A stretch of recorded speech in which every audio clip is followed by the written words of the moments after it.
नमस्कार दोस्तों, आप सभी का आपके अपने YouTube channel DL study classes के प्लेटफार्म में बहुत बहुत स्वागत है। दोस्तों, आज हम रीजनिंग का प्रैक्टिस सेट करेंगे और रीजनिंग के इन सभी प्रैक्टिस सेट के वीडियो में उन्हीं क्वेश्चनों को सम्मिलित किया जा रहा है जो कि आपके प्रीवियस ईयर के एग्जाम में पूछे गए हैं और आने वाले एग्जाम में पूछे जा सकते हैं। तो जाके आप लोग रीजनिंग के इन सभी प्रैक्टिस सेट को एक बार ज़रूर देखिए ताकि आपको एग्जाम में क्वेश्चन को हल करने में आसानी हो और पता चल सके कि किस प्रकार के रीजनिंग क्वेश्चन हमारे एग्जाम में पूछे जाते हैं। दोस्तों, जो आपका रीजनिंग सब्जेक्ट है आपका प्रैक्टिस का विषय है। रीजनिंग को आप जितना अधिक प्रैक्टिस करेंगे रीजनिंग आपको उतना अधिक आसान लगने लगेगा और आप एग्जाम में कम से कम समय में रीजनिंग क्वेश्चनों को हल कर पाएंगे। तो चलिए बिना देरी किए हुए अपने क्वेश्चन की ओर आगे बढ़ते हैं। इसमें पहला क्वेश्चन दिया गया है, चित्र में दिखाए गए शीट के अनुसार बॉक्स बनाया जा सकता है। बॉक्स में सी के विपरीत सतह पर कौन सा अक्षर होगा। बताना है जो आपका यह सी है इसके विपरीत सतह पर कौन सा अक्षर होगा। जो आपको यह डायग्राम दिख रहा है यह आपका है ओपन पासा का डायग्राम है, यानी खुला हुआ पासा जिसे बोलते हैं। तो इसका हम विपरीत कैसे निकालते हैं? तो इसका विपरीत निकालने के लिए जैसे कि हमें डी का विपरीत निकालना है तो क्या करेंगे, हम डी के आगे जो एक अक्षर दिया गया है उसे छोड़ देंगे और अगला अक्षर क्या होगा उसका विपरीत होगा। यानी कि एक अक्षर को छोड़ के अगला अक्षर क्या होता है, विपरीत होता है। तो सी का विपरीत क्या हो जाएगा, डी हो जाएगा। और ई का विपरीत क्या हो जाएगा, तो ई का विपरीत आपका बी हो जाएगा। अब जो बचे आपके ये एफ और बी आपस में क्या होंगे, आपस में ये विपरीत हो जाएंगे। तो अब देखेंगे तो डी का विपरीत क्या हो जाएगा, डी का विपरीत सी हो जाएगा, डी का विपरीत सी। और आपका जो ई है ई का विपरीत क्या है, तो बी है। और ए का विपरीत क्या है, तो ए का विपरीत आपका एफ है। अब देखिए कि पूछा क्या है, कि क्या पूछा है, तो पूछा आपका सी के विपरीत। तो सी के विपरीत क्या है, तो सी के विपरीत डी है और ये ऑप्शन नंबर ए में है, इसलिए इसका option number A correct answer हो जाएगा। अगला दिया गया है कि यदि 6 × 3 + 5 = 10, 8 × 2 + 5 = 20, तो इसी लॉजिक से 4 × 2 + 8 बराबर क्या होगा। तो अब ध्यान समझिएगा कि जो आपका रीजनिंग है इसमें हम जो चिन्ह दिया गया है इन्हें क्या करना है, चेंज करना है और चेंज करके हमें 10 लाना है। यदि हम गुणा कराएंगे क्या हो जाएगा, 5 या 15 और 15 गुणे आपका 6 करेंगे तो क्या हो जाएगा, आपका 90 हो जाएगा। लेकिन यह आपका 10 दिया गया है। तो जो रीजनिंग होता है, रीजनिंग में क्या कर सकते हैं हम, जो आपका चिन्ह दिया गया इसे हम चेंज भी कर सकते हैं। तो यदि हम डिवाइड का चिन्ह कर देते हैं और यहाँ गुणा कर देते हैं तो देखिए यदि 6 को 3 से डिवाइड करेंगे क्या होगा, आपका 2 हो जाएगा। और जो 2 हो गया और इसे 5 से गुणा कर देंगे क्या हो जाएगा, आपका 10 हो जाएगा।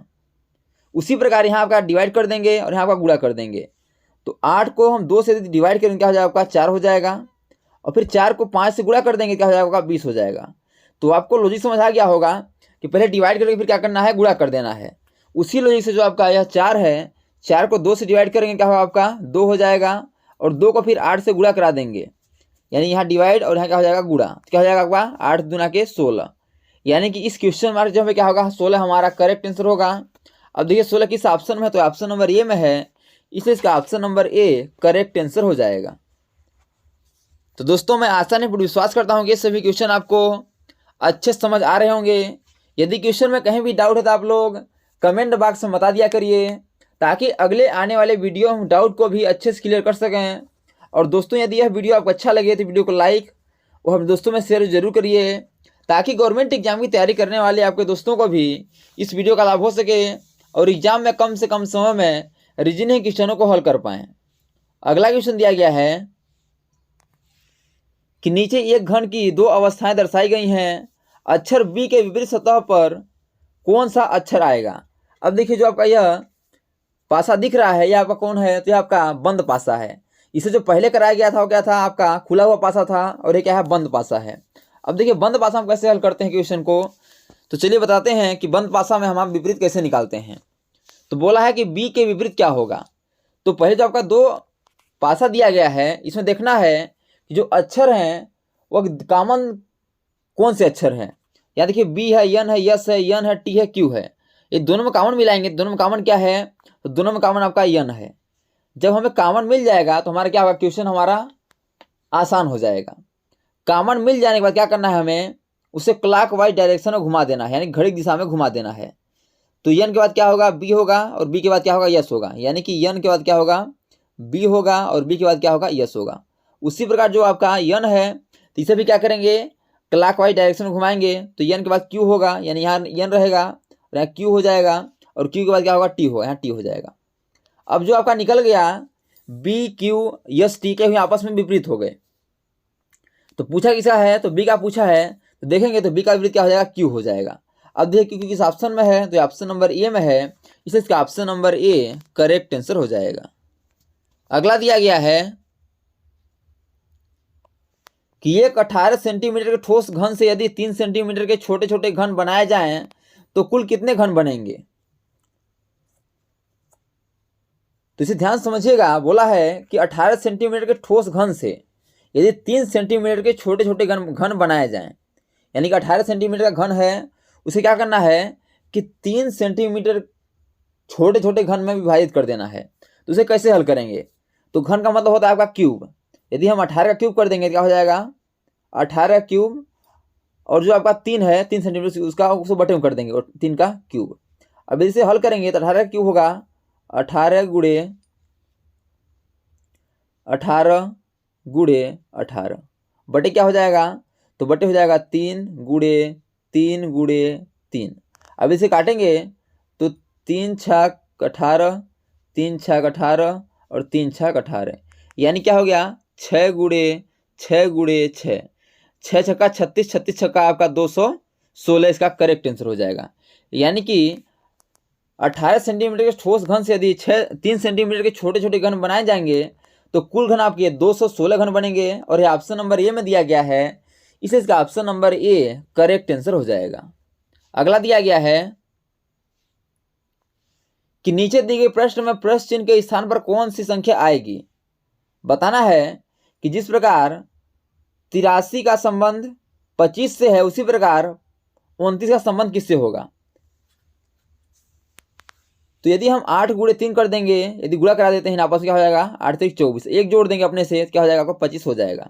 उसी लॉजिक से 9 गुणे 2 कर देंगे, यानी कि 2 गुणे 9 आपको 29 है ना, तो 2 गुणे 9 करेंगे क्या हो जाएगा 18 हो जाएगा, और प्लस एक अपने से जोड़ देंगे, क्या हो जाएगा आपका 19 हो जाएगा। लेकिन देखेंगे तो 19 ऑप्शन में नहीं है, यानी कि इस लॉजिक से क्या होगा, हमारा आंसर नहीं आने वाला है। तो अब क्या करेंगे, अब दूसरा लॉजिक देखेंगे कि दूसरे लॉजिक से हमारा आंसर कैसे आएगा।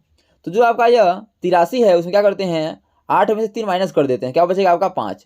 जो 5 बचा है उसे स्क्वायर कर देंगे, क्या हो जाएगा आपका 5 पंचे 25 हो जाएगा, और 25 आपका यहाँ दिया गया है। उसी प्रकार यदि हम क्या है आपका 29 है, 29 में बड़ी संख्या क्या है आपका 9 है, 9 में से 2 माइनस कर देंगे, क्या होगा आपका 7 होगा। अब जो 7 है उसे क्या करेंगे स्क्वायर कर देंगे, क्या होगा 7 सत्ते 49 हो जाएगा। अब देखिए 49 ऑप्शन में है कि नहीं है, तो ऑप्शन बी में है, इसलिए इसका option number B correct answer हो जाएगा। तो दोस्तों मैं आशा नहीं पर विश्वास करता हूँ ये सभी क्वेश्चन आपको अच्छे समझ आ रहे होंगे, और यदि क्वेश्चन समझ में आ रहे हैं तो वीडियो को लाइक शेयर सब्सक्राइब जरूर करिए, ताकि किसी गवर्नमेंट एग्जाम की तैयारी करने वाले आपके दोस्तों को भी वीडियो का लाभ हो सके। तो दोस्तों thanks for watching this video. यह वीडियो आपको कैसा लगा कमेंट बॉक्स में जरूर मिला के बताइएगा, और इसी प्रकार के ऑल गवर्नमेंट एग्जाम पूछे जाने वाले GK GS math reasoning Hindi current affairs व लूसेंट संबंधी क्वेश्चनों को पाने के लिए हमारे यूट्यूब चैनल को लाइक से सब्सक्राइब कर बेल आइकन को प्रेस न भूलिएगा, ताकि जब भी न्यू वीडियो अपलोड हो सबसे पहले नोटिफिकेशन आता पहुँचे। तो आज तक के लिए इतना ही, मिलते हैं नेक्स्ट वीडियो में, तब तक के लिए जय हिंद वंदे मातरम।